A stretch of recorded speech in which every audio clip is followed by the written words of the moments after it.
My son did not just betray me. He tried to kill me. He lured me into the Alaskan wilderness, stole the truck, the food, the gear, then left me 30 miles from civilization, whispering, "The grizzlies will finish the job." I should have died out there. But instead, I survived. And when I walked back alive, I carried more than rage. I carried the power to end his perfect plan. What would you do if the child you raised became your would-be executioner? Before we go on, do not forget to subscribe and turn on the notification bell. We bring you new stories every day. Hit like and let us know what city you are watching from in the comments. The front door exploded open without warning. Corbin stormed through his hoodie, damp from the Seattle drizzle sneakers squeaking against my hardwood floor. "Dad, I need 5,000 right now." I froze by my desk pen still in my hand from reviewing invoices. The aggressive edge in his voice hit me like a slap. This was not my son asking for help. This was someone making demands. "Corbin, what 5,000 tonight?" He paced across my living room, hands clenched into fists.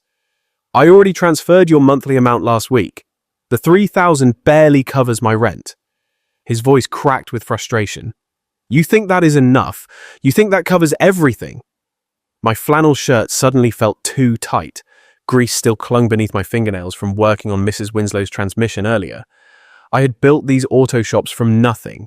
Worked 18-hour days after Elena died, sacrificed everything to give him opportunities I never had. "Son, we have talked about this. You need to find steady work." "Work." Corbin spun around, his face flushed red. "Why should I work when you are sitting on all this money, when you control everything like some dictator?" The accusation stung. I straightened my shoulders, military posture kicking in. "I am trying to teach you responsibility." "Responsibility?" He laughed bitterly. "You want to know about responsibility? After you die, I will be an amazing master of your auto shops. I will run them better than you ever did." The words hung in the air like poison. My chest tightened. The casual way he spoke about my death, the calculation behind his eyes. This was not grief or frustration talking. This was greed. I opened my mouth, but no sound came. 20 years of single parenting, of sacrificing, of hoping he would become the man his mother would have been proud of, all crumbled in that moment. Corbin must have seen the shock on my face. His expression shifted, realizing he had revealed too much. Without another word, he spun toward the door. The slam echoed through the house like a gunshot. The family photo on the mantel rattled, Eleanor's smiling face trembling behind the glass. I stood there motionless, watching it slowly settle back into place. The silence pressed against my ears. Outside, Corbin's car engine roared to life and faded into the distance. I remained frozen by my desk, the pen still gripped in my white-knuckled hand, staring at that photo that refused to stop its gentle trembling. The next morning, I reached up to straighten the family photo. Elena's face smiled back at me, young, radiant, holding 8-year-old Corbin at his little league game. The memory hit like a physical blow. Elena's funeral. Corbin standing beside me in his only suit 3 sizes too big, clutching my hand while I tried not to collapse. The mortgage on the first auto shop was 3 months behind. Elena's medical bills had drained our savings. I had promised her dying breath I would take care of him, give him everything she could not. By Thursday, I found myself pulling out old photo albums. Each page revealed another sacrifice I had forgotten.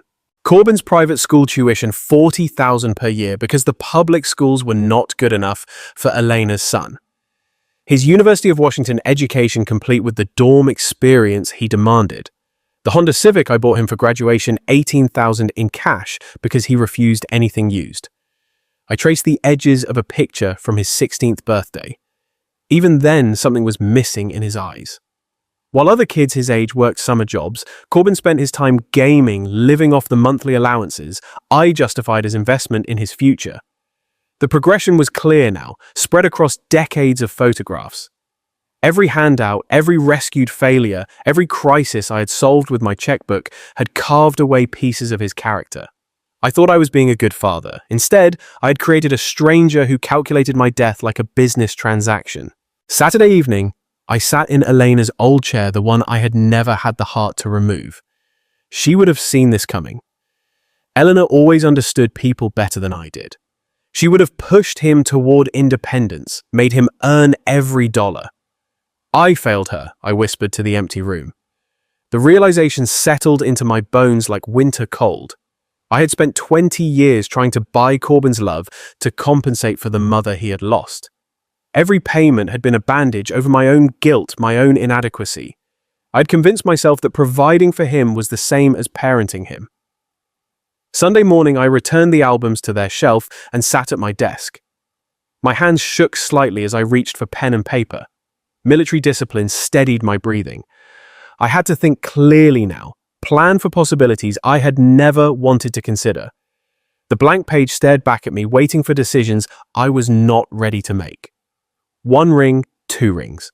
My pen hovered over the legal documents I had been drafting when the phone shattered the quiet.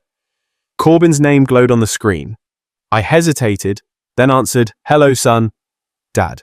"Hey, how are you doing?" His voice carried an artificial cheerfulness that set my teeth on edge. Too bright, too eager, like a salesman's opening pitch. "I am fine. This is unexpected after our conversation last week." "Yeah, about that. Look, I have been thinking. I was way out of line and I want to make it right." The words came too fast, too practiced. "Actually, I have a proposal, something that could fix everything between us." I waited. Military training teaching me the value of silence. "Let us go camping together in Alaska, Denali National Park, just you and me. Like when I was a kid, remember?" The suggestion hit me like whiplash. Corbin had not shown interest in outdoor activities since high school. This is very sudden. I know. But here is the thing. My buddies cancelled last minute and I've got these tickets that are just going to waste. Everything is already paid for. Flights, camping gear, park permits. The whole package expires tomorrow if we do not use it. My grip tightened on the phone. The urgency felt manufactured, designed to prevent me from thinking too carefully. "Corbin, when have you ever organized camping trips?" "Come on, Dad. Remember when you taught me to read animal tracks, how to start a fire with wet wood? You always said the wilderness shows a man's true character." The reference to our shared past twisted something in my chest. Those had been good times before Elena's death changed everything. Before I had started solving problems with money instead of presents. This could be our chance to reconnect. Corbin continued, his voice dropping to a more sincere register. "To remember what we used to have, no distractions, no city stress, just father and son in God's country." I closed my eyes, war between hope and instinct raging in my chest. Every rational part of my brain screamed warning. The timing, the sudden enthusiasm, the convenient story about cancelled friends, it all felt orchestrated. But underneath the suspicion lived a deeper pain. What if this was real? What if my son genuinely wanted to rebuild our relationship? The flights leave March 25th. Corbin pressed. Seattle to Anchorage. Then we drive up to the park. 5 days in the wilderness, just like the old times. 5 days, I repeated slowly. "Dad, please. These tickets are burning, and this might be our last chance to fix what is broken between us." The silence stretched between us. I stared down at the papers on my desk. Legal documents that could change everything. Precautions against possibilities I prayed would never materialize. "All right," I heard myself say, "let us do it." "Really, that is fantastic. I will text you the flight details. Meet me at SeaTac departure gate." "This is going to be amazing, Dad. You will see." The line went dead. I set the phone down carefully, my hand trembling slightly. Outside Seattle's eternal drizzle painted patterns on the window. I looked back at the documents spread across my desk, then at the pen in my hand. Hope and preparation. Both felt like betrayal. 3 days later, I folded the legal documents carefully and slipped them into my travel bag's inner pocket. The papers felt heavier than they should have weighted, with possibilities I had never wanted to consider. Corbin waited by gate C12, bouncing on his heels like an overeager teenager. His backpack looked brand new, tags still attached to the zippers. When he spotted me approaching, his grin stretched too wide. "Dad, perfect timing. They just called for boarding. You seem excited. I studied his face, noting the slight twitch in his left eye. Military training had taught me to read nervous energy, distinguish genuine enthusiasm from performance. Why would not I be father-son adventure in the last frontier? He shouldered his pack with obvious effort. When is the last time we did something like this? During the first flight, he chatted non-stop about wilderness photography and fresh air. Consulting his phone more than seemed necessary for someone eager to disconnect. I shared stories from my Navy survival training. How to read weather patterns, identify edible plants, navigate without GPS. You really know all this stuff? Corbin asked, scribbling notes on a napkin. 20 years in the service teaches you to be prepared for anything. Something flickered across his expression.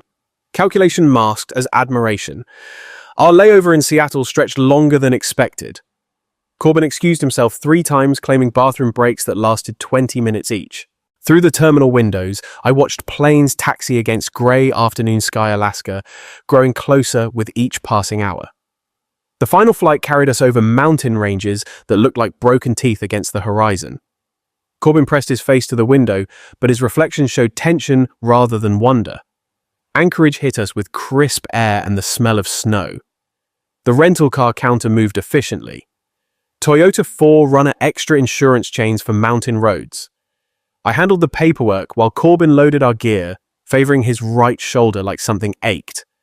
Outdoor supply store next, he announced, consulting his phone again. Need to grab a few extras. At Northern Exposure Outfitters, he insisted on specific items. High-powered flashlights, emergency flares, rope more than seemed necessary for basic camping. The clerk, a weathered man with frostbitten scars, raised an eyebrow at our purchases, planning to get lost out there. Just want to be prepared, Corbin replied quickly.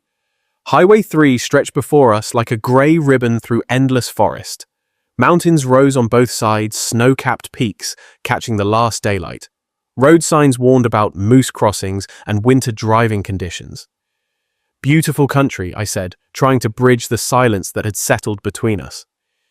Yeah, really isolated. Corbin's voice carried a strange satisfaction.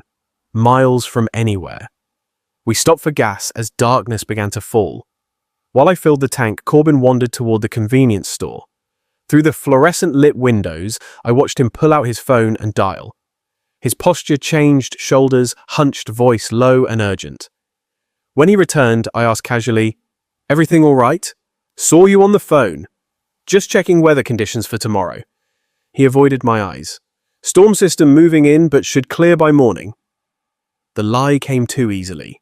I checked the forecast myself. Clear skies predicted for the next 3 days.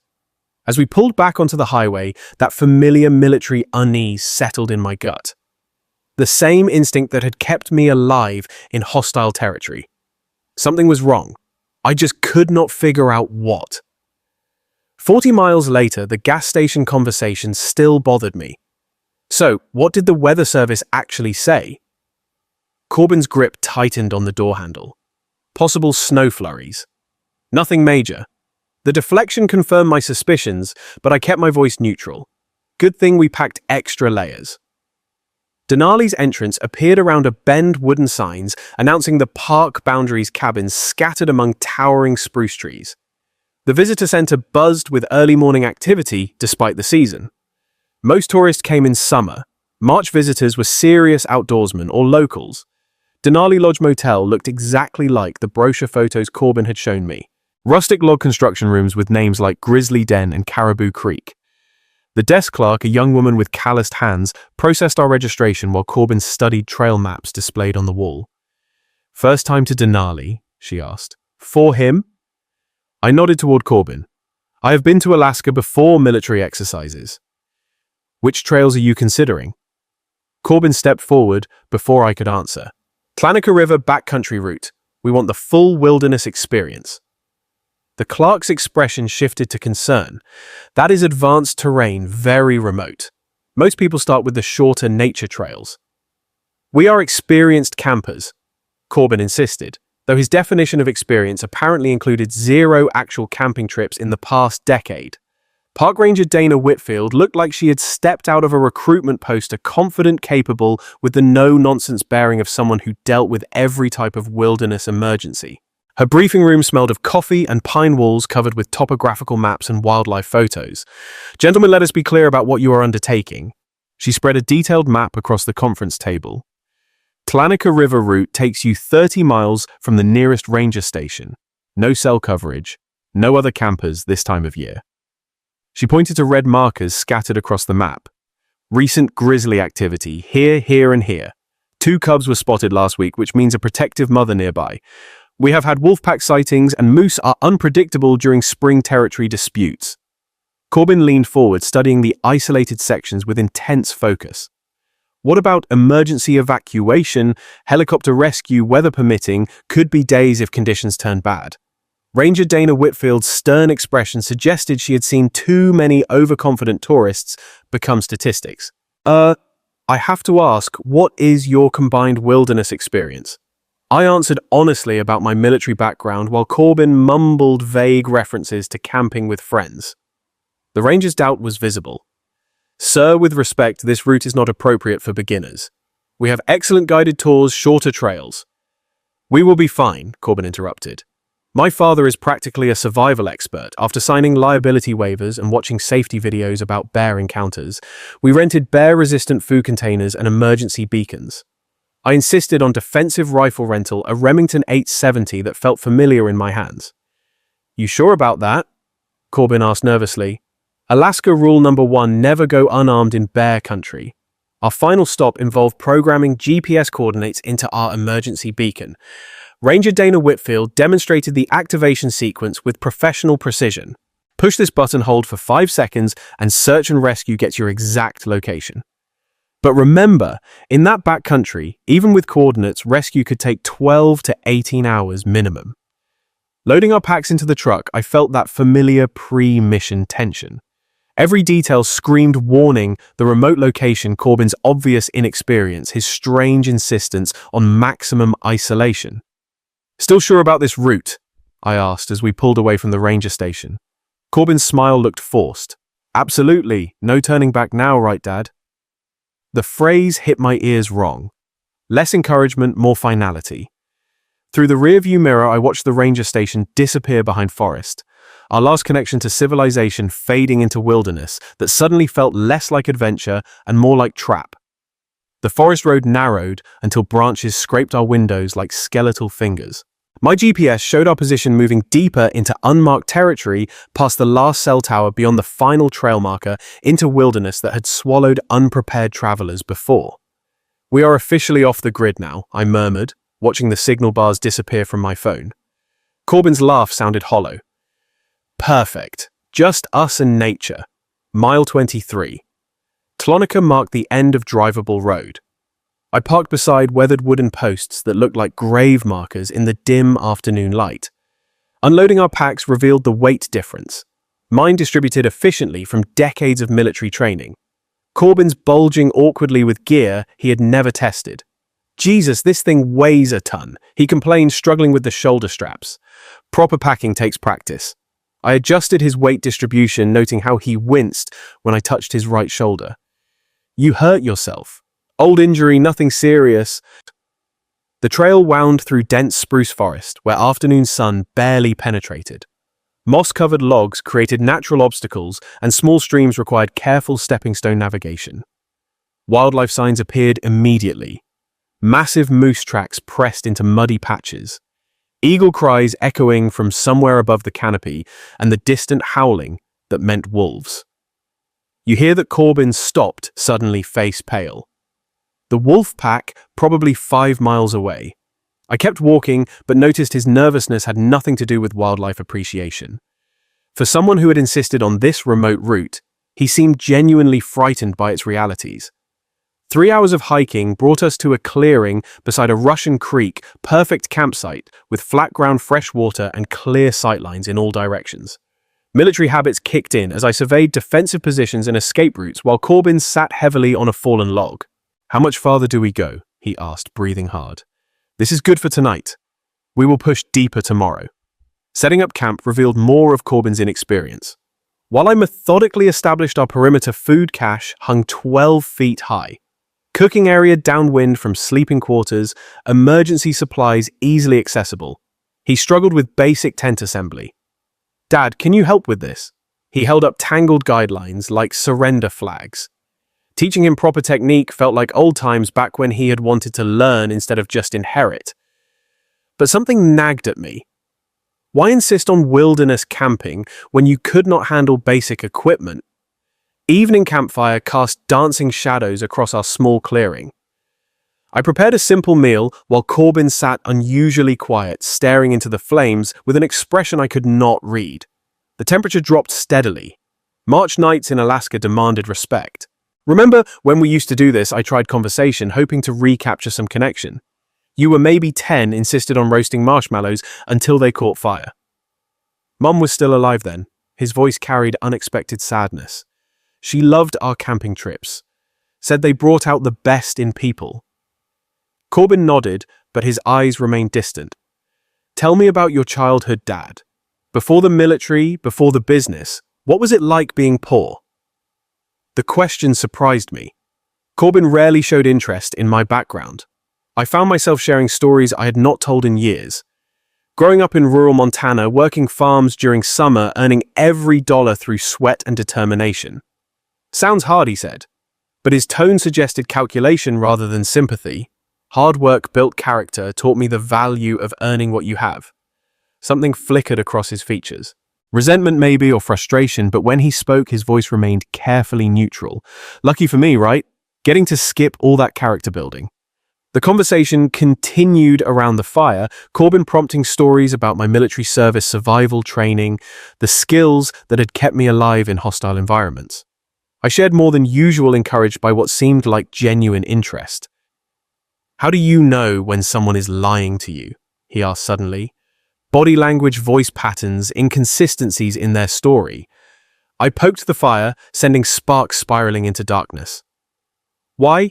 Just curious. You have always been good at reading people." Later, as I banked the fire for the night, peaceful silence settled over our campsite. Stars emerged in patterns I had not seen since my last deployment, unmarred by city lights. The wilderness felt pristine, untouched, almost sacred. "I will take first watch," Corbin volunteered. "Not really tired yet." "You sure we've got a long day tomorrow?"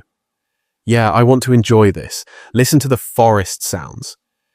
I crawled into my tent, trusting my son to wake me for the second shift. Through the nylon walls, I could hear him moving around the fire, adding logs settling into watch position. Normal camping sounds that should have been comforting.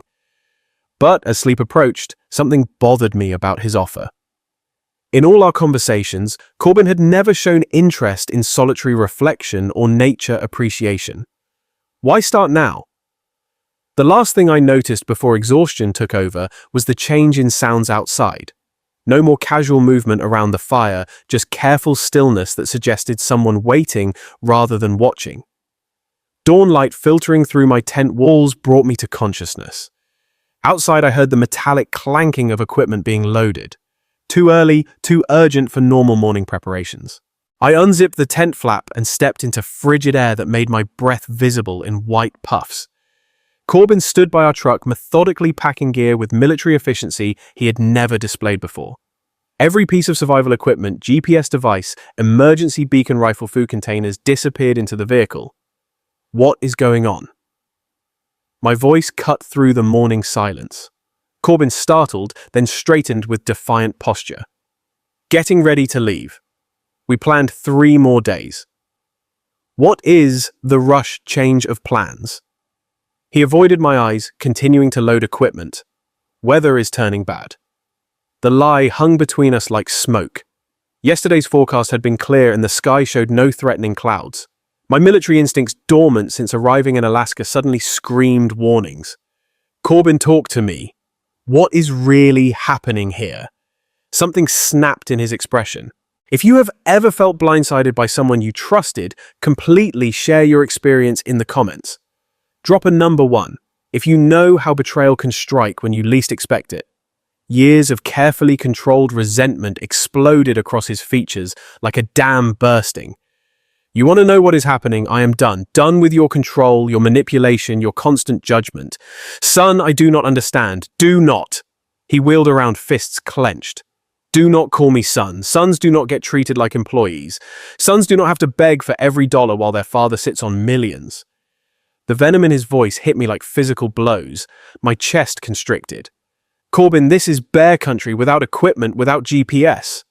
Should have thought about that before you made me into your puppet.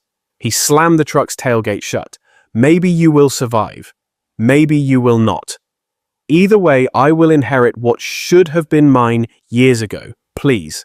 The words scraped my throat raw. Whatever I did wrong, we can fix it. Do not do this. For a moment, something flickered across his features. Doubt, maybe. Or remembered affection. Then his expression hardened into something unrecognizable. Goodbye, Dad. He climbed into the driver's seat. Try not to meet the grizzlies too quickly. I want you to have time to think about what you created. The engine roared to life. I stepped toward the truck, desperate to reason with him, but he threw it in reverse and backed away. Through the windshield, I saw his face, cold, calculated, devoid of any filial emotion. Corbin. My shout echoed off distant mountains as the truck disappeared around a bend. The sound of the engine faded gradually, leaving me standing on an empty dirt road in the vast Alaskan wilderness, 30 miles from the nearest human being. Dust settled around my feet. The silence that followed was absolute. No human sounds, no mechanical noise, just the whisper of wind through spruce trees and the distant cry of a hawk. I stood there for a long moment, processing the enormity of what had just happened. My son, the boy I had raised, protected, provided for, had just sentenced me to death. The dust from Corbin's truck still hung in the air when military training kicked in, overriding the emotional devastation.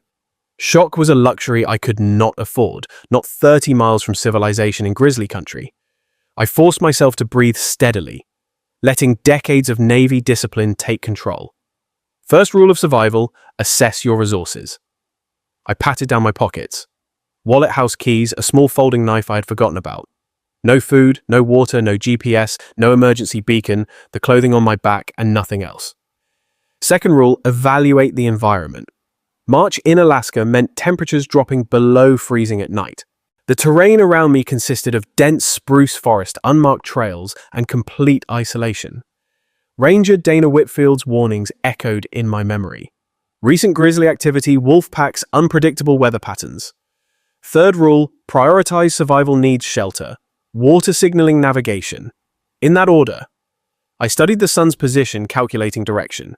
East led deeper into wilderness. West eventually reached the main park road, though at what distance I could not determine. My aging memory summoned fragments of topographical knowledge from the ranger station briefing. River systems flowed generally northwest toward the park boundary. Movement was critical. Standing still meant death. I began walking west, following the faint tire tracks Corbin had left. Within 100 yards, the tracks diverged from what appeared to be an animal trail cutting through the underbrush. Game trails usually led to water sources essential for survival and potential rescue visibility. Every step required conscious effort. At 58, my knees protested the uneven terrain, and my civilian conditioning was worlds away from my military peak. But anger fueled my movement. Fury at Corbin's betrayal, at my own blindness, at the years I had wasted enabling his transformation into this monster. The forest closed around me like a living tunnel. Massive spruce trees blocked most sunlight, creating a twilight atmosphere even at midday. I broke branches as I walked, creating crude trail markers for potential rescue teams, though the odds of anyone finding me seemed impossibly remote. Bear sign appeared everywhere. Claw marks on tree bark, massive paw prints in soft earth scat that looked disturbingly fresh. I made noise while walking, remembering Ranger Dana Whitfield's instructions about avoiding surprise encounters. The irony was not lost on me. My son had placed me in a situation where bears might be the least of my problems. Hours passed. My mouth grew dry, then parched. The game trail meandered through increasingly dense vegetation, and several times I lost it completely, forced to backtrack and search for the continuation. Exhaustion crept into my legs, but stopping meant losing precious daylight. A distant sound made me freeze. Mechanical, rhythmic, definitely human-made engines, multiple engines. I stood perfectly still listening. The sound came from the north, maybe half a mile away, all-terrain vehicles or motorcycles moving in formation. Hunters, park rangers, search and rescue. Hope surged through my chest for the first time since Corbin's betrayal.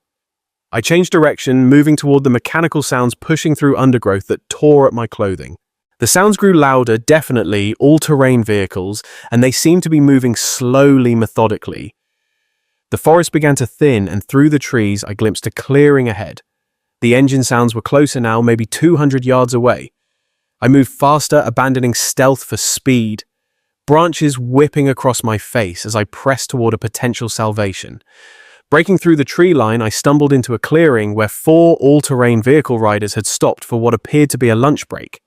They looked up in shock as I emerged from the forest, disheveled, scratched clearly out of place in this remote wilderness. The lead rider, a bearded man in his 40s, with the weathered look of someone who lived outdoors, immediately shut off his engine and approached me with professional concern. "Sir, what happened? Why are you out here alone?" My voice came out hoarse from dehydration and stress. "My son, he left me here, took all our equipment, and drove away." The man's expression shifted from concern to disbelief. "Someone abandoned you here." "That is attempted murder. I am Luther Grant. My son Corbin brought me on a camping trip." Then I struggled to explain the situation without revealing the full extent of family dysfunction. "He took our truck and all our survival gear. Said he was leaving me to die." Jesus. The bearded man removed his helmet, revealing intelligent eyes that seemed to be assessing my condition and story simultaneously.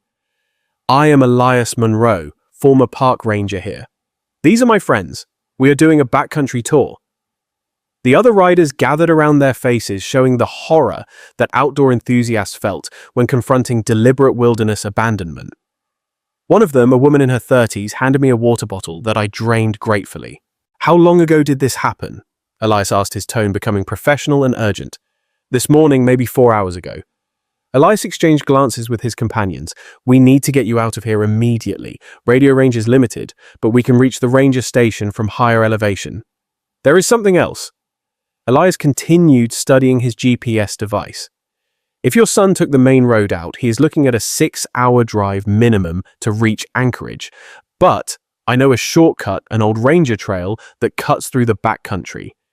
We can have you back to the park entrance in 90 minutes. The implication hit me like electricity. "You mean I could get back before him easily?" The question is, do you want to involve law enforcement immediately, or do you have other plans? Something hard crystallized in my chest, replacing the desperation and fear I had carried since dawn. Corbin had calculated my death, planned my abandonment, counted on my helplessness. He had made one critical error, underestimating the wilderness community's solidarity and my own survival instincts. "I want to get back to the motel first," I said carefully before I decide anything about police. Elias nodded understanding, passing between us. "Climb on behind me. We will take the ranger trail. Your son will never see us coming." The all-terrain vehicle ride through hidden forest paths revealed a side of Denali I had never imagined. A network of service trails maintained for emergency access, known only to rangers and serious backcountry guides. Elias navigated with the confidence of someone who had traveled these routes for years.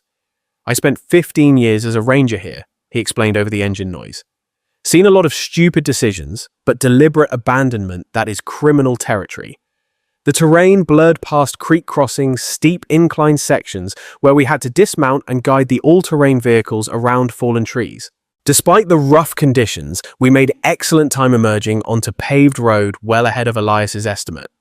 Denali Lodge Motel appeared in the distance, its log cabin architecture looking incredibly welcoming after my morning in the wilderness. As we approached the parking area, I scanned for our rental truck not yet returned. "Looks like your son is still driving back," Elias observed. "You have got time to prepare whatever reception you are planning."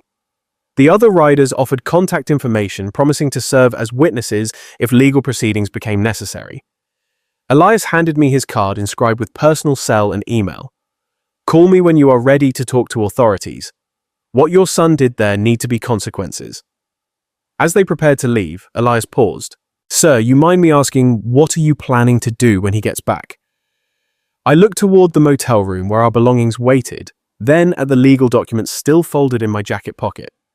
Corbin had spent years planning my destruction. Now it was my turn to plan his. I am going to give him exactly what he wants, I said quietly, just not the way he expects to get it.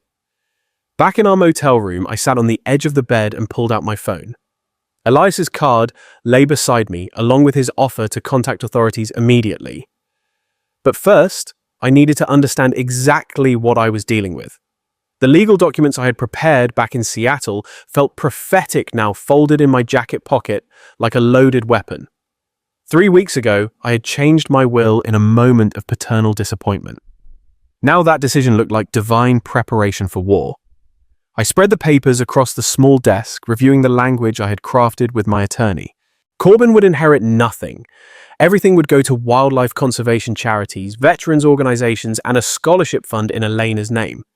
The irony was perfect. My son's attempt to murder me for inheritance would leave him with exactly nothing. But legal documents alone were not enough.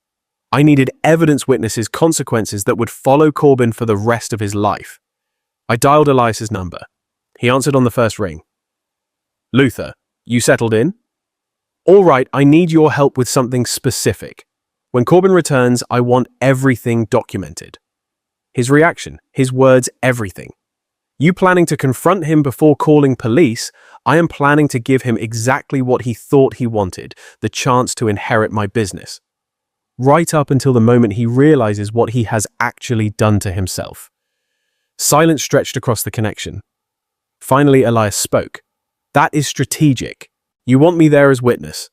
If you are willing, and maybe bring that digital camera you had on the trail, Corbin is going to say things that should be preserved for a jury." "What time are you expecting him?" I calculated Corbin's route.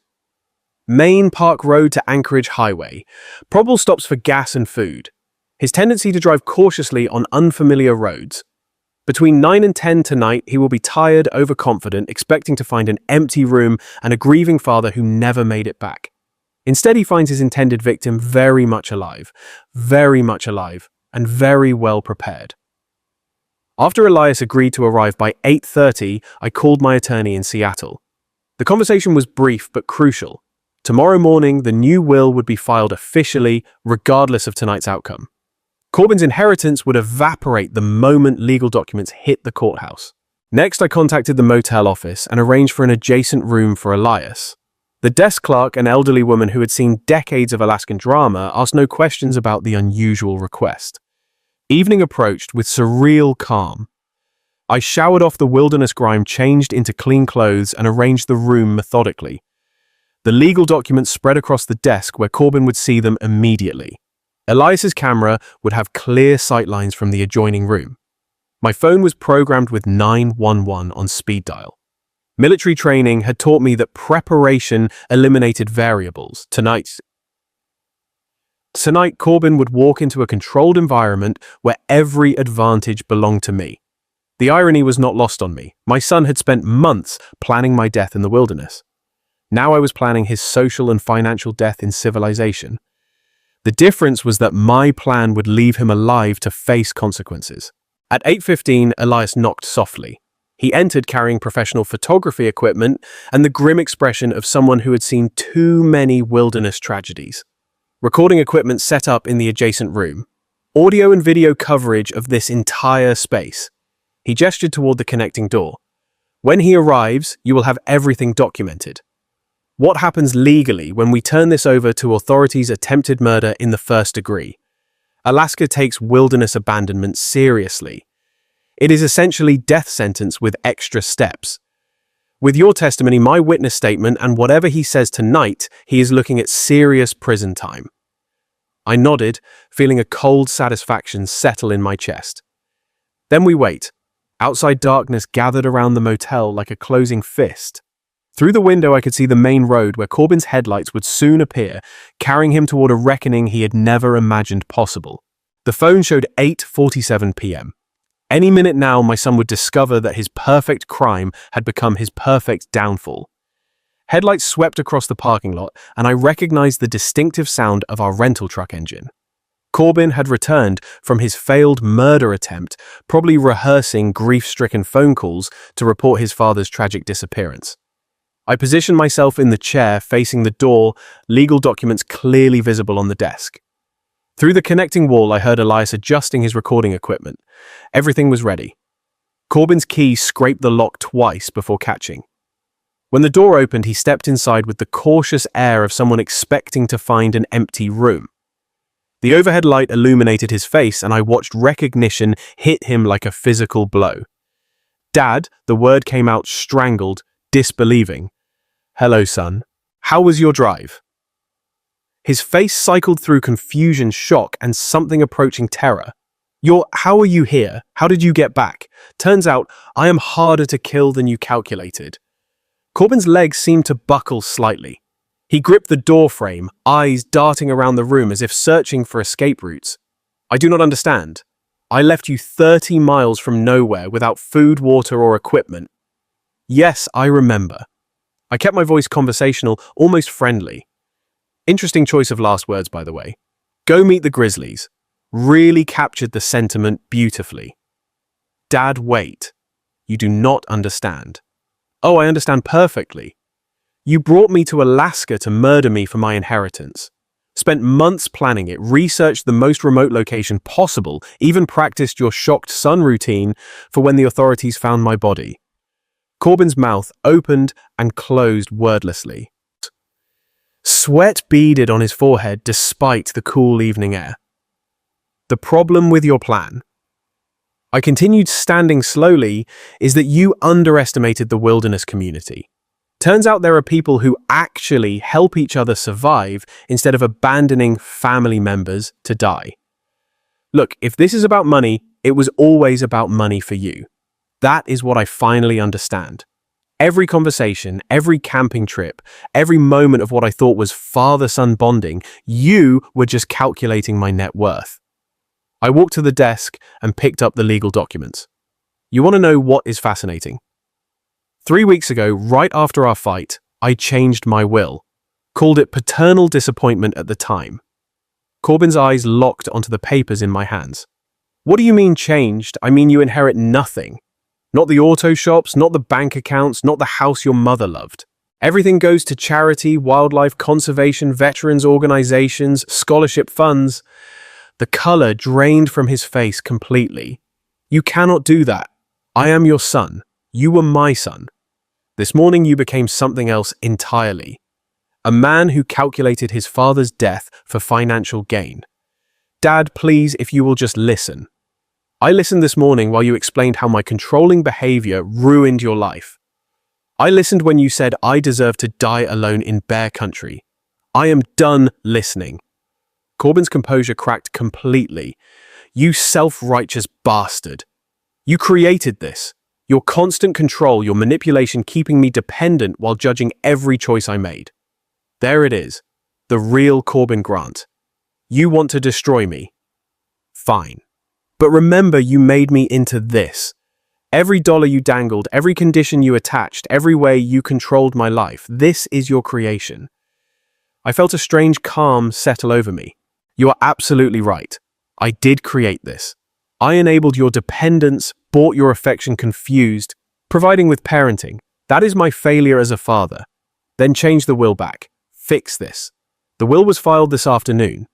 It is done. I walked toward the door, past my son, who looked smaller, somehow diminished. "But you are wrong about one thing. I did not create your willingness to commit murder. That choice was entirely yours." Corbin's voice cracked. "Where are you going to call the police? Attempted murder is still a felony even when it fails." "Dad, wait." I paused at the threshold. "Goodbye, Corbin. In a strange way, you have given me exactly what I needed. Absolute clarity about who you really are. The last thing I saw before stepping outside was my son collapsing into the chair I had vacated, staring at the legal documents that represented the complete destruction of everything he had tried to gain through my death. The fluorescent lights in the Anchorage Police Department interview room buzzed overhead as Detective Marissa Cole reviewed the evidence spread across the metal table. Elias's digital recordings, my sworn statement, and Corbin's own recorded confession from the motel room created an overwhelming case. Mr. Grant, I have been investigating wilderness crimes for 8 years. This is the most premeditated case of attempted murder I have encountered. Detective Marissa Cole clicked through the audio recordings on her laptop. Your son's statements are remarkably incriminating. He always was thorough when he wanted something. The district attorney will file charges this morning: attempted murder in the first-degree reckless endangerment and conspiracy to commit fraud regarding your inheritance. Alaska does not treat wilderness abandonment lightly. Through the interview room window, I could see Corbin in handcuffs being processed at the booking desk. Overnight in jail had stripped away his last pretenses.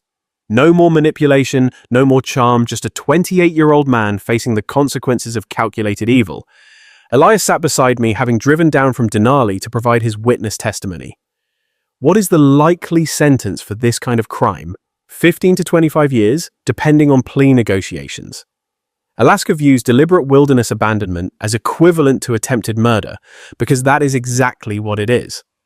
I watched my son through the glass, feeling an unexpected absence of satisfaction. This was not victory. It was just the natural endpoint of choices he had made over years of increasing entitlement and resentment. "Will you be returning to Seattle today?" Detective Marissa Cole asked. "Tomorrow. I need to visit my attorney here first, finalize some estate planning documents." The detective nodded knowingly, "Making sure your new will is completely secure, among other things." I stood gathering my jacket and the evidence folders. I am establishing a foundation in my late wife's name. Seems appropriate that Corbin's inheritance should help people who actually deserve assistance. Elias and I walked out of the police station into crisp Anchorage morning air. Downtown traffic moved with typical Alaska pace, unhurried, practical, purposeful. "What happens now?" Elias asked. "Back to your business in Seattle. Back to figuring out what kind of man I want to be in whatever years I have left." I looked up at the Chugach Mountains rising beyond the city skyline.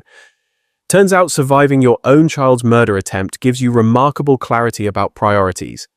You planning to visit him during the trial? The question caught me off guard. I considered it seriously.